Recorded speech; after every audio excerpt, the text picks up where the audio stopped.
Hello दोस्तों, स्वागत है आप सभी का हमारे यूट्यूब चैनल में एक बार फिर से। और आज इस वीडियो में हम लोग बात करने वाले हैं विद्युत द्विध्रुव के कारण अनुदैर्ध्य या अक्षीय स्थिति में स्थित किसी बिंदु पर विभव की। ठीक है, इससे पहले हम लोग बात कर चुके हैं विद्युत विभव के बारे में कि विद्युत विभव क्या होता है। विद्युत द्विध्रुव। ठीक है, तो द्विध्रुव का वीडियो शायद मैंने अपलोड नहीं किया है, तो सॉरी। ये जो है इस वीडियो में हम लोग बात करने वाले हैं कि विद्युत द्विध्रुव के कारण किसी बिंदु जो कि अक्षीय स्थिति में हो। यहाँ पे आप डायग्राम देख सकते हैं।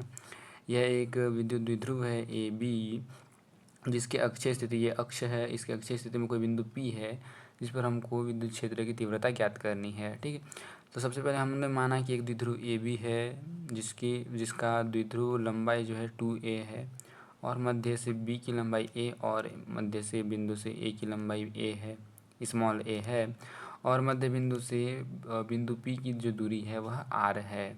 ठीक है, यहाँ पर आप इस कॉन्सेप्ट को देखिए।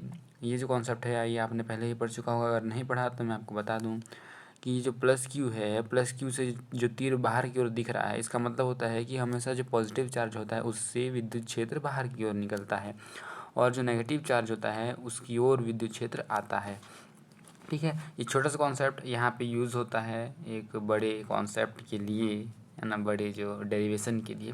तो आप देखिए, जब हम प्लस क्यू के कारण विद्युत क्षेत्र निकालते हैं तो इस कॉन्सेप्ट के हिसाब से यहाँ पर जो विद्युत क्षेत्र की दिशा होगी वह इधर होगी, बाहर की ओर होगी, है ना कि अंदर की ओर। इधर भी होगी, बाहर की ओर होगी। ठीक है, तो जो प्लस क्यू के कारण हम लोग पॉइंट P पर विद्युत क्षेत्र तीव्रता ज्ञात कर रहे हैं, इसीलिए हम लोग इधर जाएंगे तो विद्युत क्षेत्र की दिशा इधर होगी। किधर होगी? BP के दिशा में, ये BP के डायरेक्शन में होगी। तो हम विद्युत क्षेत्र हम लोग E1 ले लेते हैं प्लस क्यू के कारण। E1 इज इक्वल टू 1/4πε0, और हम जानते हैं यही होता है विद्युत क्षेत्र का फॉर्मूला, है ना, 1/4πε0 Q अपन दूरी का स्क्वायर। तो 1/4πε0 और आवेश Q अपॉन यहाँ पे दूरी कितना है, r-a का स्क्वायर। r-a कैसे आया? देखिए, ये मध्य बिंदु से बिंदु P की दूरी r है और मध्य बिंदु से जो बिंदु B की दूरी है वह a है। तो हमको अगर यहाँ का दूरी निकालना है, यहाँ से यहाँ तक हमको दूरी निकालना है, तो हमको इतना दूरी को घटाना पड़ेगा, और इतना दूरी क्या है? a है। तो हमको r में से a को घटाना पड़ेगा। तो हम लोगों ने यहाँ पे क्या किया? r-a किया, उसका दूरी का होल स्क्वायर, r-a का होल स्क्वायर। इसी प्रकार ये BP के दिशा में। ठीक है, और इसी प्रकार जो है माइनस क्यू के कारण जब हम लोग विद्युत क्षेत्र निकालते हैं, माइनस क्यू यहाँ पे है और विद्युत क्षेत्र किधर आएगा? माइनस क्यू की तरफ आता है। ठीक है, की ओर आता है, माइनस क्यू की ओर आएगा तो इधर आएगा। दिशा किधर होगी? B से A की तरफ होगी। विद्युत क्षेत्र की दिशा किधर होगी? B से A की तरफ होगी। और इसका जो डिस्टेंस होगा, दूरी होगा बिंदु P से, वो कितना होगा? देखो, बिंदु P से O की दूरी r है और O से A की दूरी a है, तो r और प्लस a जोड़ेंगे हम लोग, तब जाके A से P की दूरी होगी। तो हम लोगों ने क्या किया यहाँ पर? r+a किया। ठीक है, तो E2 जो होगा, मतलब माइनस के कारण विद्युत क्षेत्र, वह 1/4πε0 Q अपॉन r+a का होल स्क्वायर। दिशा किधर है? B से A की तरफ। तो देखिए, यहाँ पे दिशा का महत्व बहुत ज़्यादा होता है, खास करके विद्युत क्षेत्र जब हम लोग निकालते हैं, विद्युत क्षेत्र की तीव्रता, तो उसमें दिशा बहुत इंपॉर्टेंट रहता है। ठीक है, हम लोग अब नेक्स्ट देखते हैं। इसके बाद जब आप इधर देखते हो परिणामी विद्युत क्षेत्र, जब हम लोग निकालते हैं परिणामी विद्युत क्षेत्र, तो क्या होता है? E1 minus E2। E1 किसके कारण है? पॉजिटिव चार्ज के कारण, और E2 नेगेटिव चार्ज के कारण। तो देखिए, पॉजिटिव चार्ज के कारण जो विद्युत क्षेत्र है उसका जो परिमाण होता है, जो क्वांटिटी होता है, वो ज़्यादा होता है नेगेटिव चार्ज के कारण जो विद्युत क्षेत्र होता है उससे। ठीक है, तो यहाँ पे परिणामी विद्युत क्षेत्र हम लोग दोनों का मान रख देंगे। E1 का मान इतना है 1/4πε0 Q अपन r-a का होल स्क्वायर माइनस 1/4πε0 Q अपन r+a का होल स्क्वायर। यहाँ से Q/4πε0 दोनों में से कॉमन ले लेंगे और बचा कितना? 1/r-a का होल स्क्वायर माइनस 1/r+a का होल स्क्वायर। जब हम लोग इसको आगे देखते हैं तो यहाँ पे हम लोग इसका इधर गुणा करेंगे, इसका इधर गुणा करेंगे और दोनों का एक साथ गुणा करेंगे। तो r+a का होल स्क्वायर इधर गया, फिर ये इधर गया और नीचे में दोनों का गुणा कर दिए। r-a r+a मतलब a-a और इंटू a-b का फॉर्मूला हम लोग यहाँ पे यूज़ किया। ठीक, फिर उसके बाद क्या आया? उसके बाद हम लोग सॉल्व करने के बाद जब आप इसको सॉल्व करोगे तो ये आएगा। अगर मैं इसको साइड में आपको सॉल्व कर दूं, जैसे यहाँ पे a+b का होल स्क्वायर कितना होता है? a² + b² + 2ab इतना होता है, मतलब ar। यहाँ पे ar है इसीलिए वैसे लिखा, माइनस कर दिया इधर।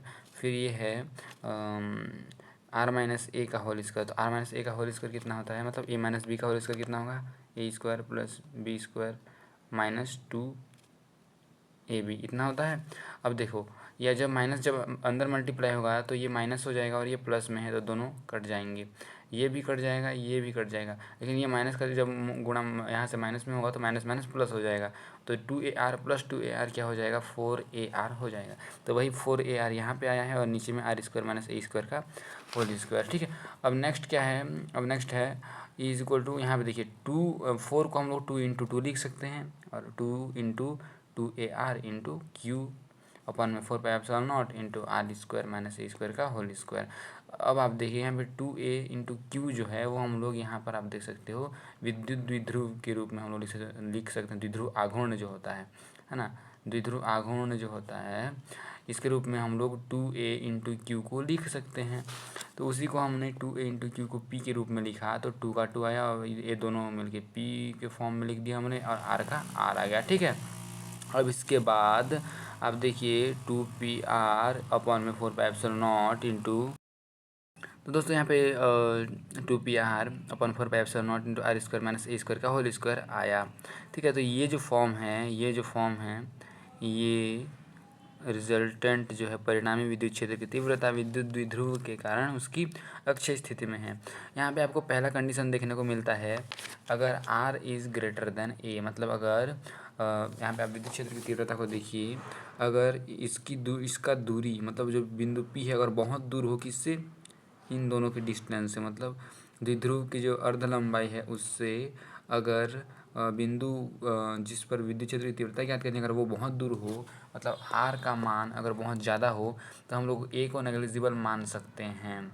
ठीक है, मतलब a को हम लोग हटा सकते हैं वहाँ से, क्योंकि अगर हम लोग a को नेग्लिजिबल माने तो a का स्क्वायर तो और बहुत छोटा हो जाएगा, तो इसीलिए हम लोग जब a को हटाते हैं तो ये जो आर स्क्वायर का होल स्क्वायर हो जाएगा तो r⁴ हो जाएगा। यहाँ पे हमने वही लिखा है 2pr अपन 1/4πε0 इंटू इंटू में आएगा वो तो r⁴। अब ये r⁴ है, ये r से r कट जाएगा तो नीचे में बचेगा r3, तो 2p अपन में 4πε0 इंटू r3, ये विद्युत द्विध्रुव के कारण विद्युत क्षेत्र है अक्षय स्थिति में। ठीक है, और अगर आपको नेक्स्ट पार्ट देखना है लंबवत जो स्थिति होती है क्या बोलते हैं उसको आप, इसके 3 स्थिति होती है, एक तो अक्षय स्थिति, एक निरक्षीय स्थिति होती है। तो हम लोग उस निरक्षीय स्थिति के बारे में अगर हम लोग बात करेंगे तो आप हमें कमेंट बॉक्स में ज़रूर बताइए कि आपको निरक्षीय स्थिति के बारे में भी पढ़ना है। ठीक है, हम लोग नेक्स्ट वीडियो उसी के में अपलोड करेंगे, तो हमारे चैनल को सब्सक्राइब कीजिए। ठीक है, मिलते हैं अगले वीडियो में, थैंक यू।